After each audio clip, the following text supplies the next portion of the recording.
1. While filming Never Been Kissed, Drew Barrymore's best friend and producing partner Nancy Juvenin told her Sony Pictures was looking to reboot Charlie's Angels, so the pair decided to ask for a meeting. All they really had at that point was a concept, so we told them what we would want to do, how we would want to cast it, how we see the world, handpick the director, on and on, and we got to make the movie, Barrymore told Elle.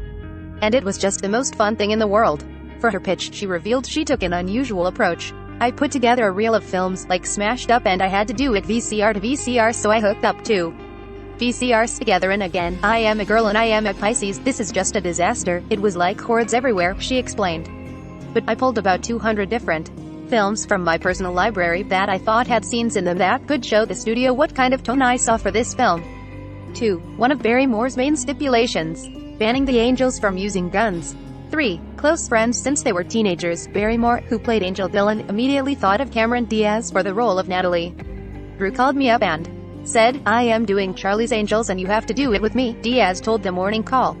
She said, "It will be girls jumping out of helicopters, driving fast boats, doing kung fu, and wearing tons of hot clothes." I said, "Sign me up." 4. Jennifer Lopez, Angelina Jolie, Salma Hayek and more were all reportedly considered for the third and final Angel before Lucy Liu, best known for Ally McBeal, secured the role of Alex. "We saw a lot of great girls but the chemistry was missing," Diaz explained to Morning Call. "And then Lucy came into the room and we just went, she's the one." Barrymore added, "When I met Lucy, I knew I found my sister." 5. The producers tried to lure the original Angels, Farrah Fawcett, J.C. Lane Smith and Kate Jackson, back for cameos, but they never came to fruition. Per The Morning Call, Jackson wanted to play Vivian, the villain role that ultimately went to Kelly Lynch, while Fawcett requested to be the new voice of Charlie. Smith, who agreed to do a walk-on role, ended up appearing in the 2003 sequel. "I had 3 months of ongoing discussions with them," Leonard Goldberg, who produced the original 70s series, claimed. "We offered them good money and we offered to let them choose or design their own costumes, which they could keep. But it didn't work out." 6. Barrymore was such a Potterhead during production that she read aloud from the J.K. Rowling penned books to keep crew members entertained. And while it ultimately ended up on the cutting room floor, there was originally a note to Harry Potter per director MCG, who told people, "Drew dressed up as Harry Potter to go undercover." 7. Crispin Glover's silent assassin. The Thin Man wasn't originally scripted to be mute until the Back to the Future actor came in to meet with MCG. The dialogue was just expositional, Glover told The Guardian. 8. After portraying Bosley in the first film, Billy Murray did not return for the sequel, with Bernie Mac taking over the angel minding duties. And the details surrounding his exit are pretty dramatic, with director MCG claiming the Ghostbusters star headbutted him on set during an argument. Murray denied the claim in an interview with the Times of London. "That's bulls, T. That's complete crap," he said. "I don't know why he made that story up. He has a very active imagination. No, he deserves to die. He should be pierced with a lance, not headbutted." 9. In addition to his spat with MCG, there were reports of tension between Murray and Liu. He allegedly told her she couldn't act, leading her to punch him in the face. Another claimed the actor weighed in on during his Times interview. "Look, I will dismiss you completely if you are unprofessional in working with me," he explained. "When our relationship is professional, and you're not getting that done, forget it." Liu, meanwhile, told Morning Call there were creative differences, but they quickly made up an hour later.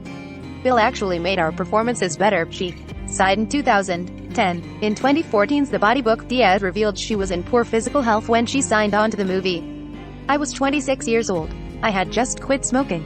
I had poor eating habits. I had no strength," she wrote. "Then I was cast in the Charlie's Angels movie." She continued, "The day I started martial arts training, that was a pivotal moment in my life in terms of my physical fitness.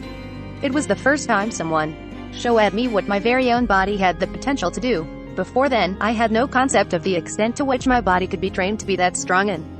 11. To take on the role of Charlie's Angels, the main trio trained 8 hours a day, 5 days a week for 3 months with legendary kung fu master Chung Yan Ewan, who trained Keanu Reeves for The Matrix.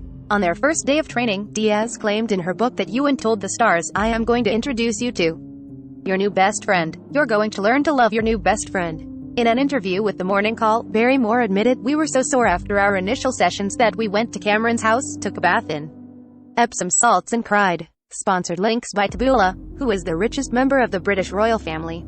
Beat Raider. 12. Destiny's Child recorded Independent Women as the movie's theme song. It would go on to spend 11 weeks atop the Billboard Hot 100. 13. While romance wasn't initially part of the script, Barrymore ultimately gave each angel a love interest, with Luke Wilson, Tom Green and Matt LeBlanc all taking supporting roles. "Look, I am sorry, girls want love at the end of the day," she explained. "Well, we want sisterhood, we want to have each other's backs, and then we want to meet back up in the morning and talk all about what happened at night with the boy. It's what girls do." 14. Barrymore and Green met on the set and quickly fell in love, with MCG telling DVD Talk, "I had the good fortune of being there the day they met. And I am such a knucklehead, I didn't really even notice the chemistry.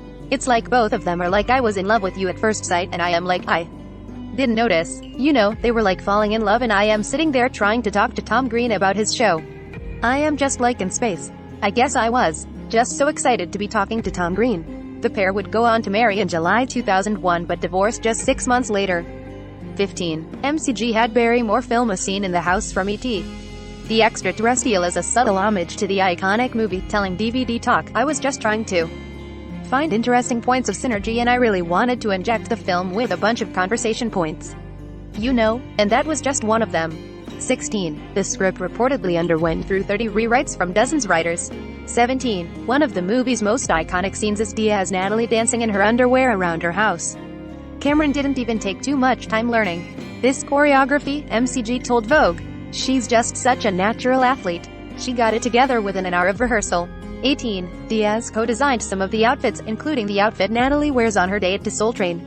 Cameron went absolutely nuts and had a really good time, MCG said of the star's collaboration with costume designer Joseph Alessi.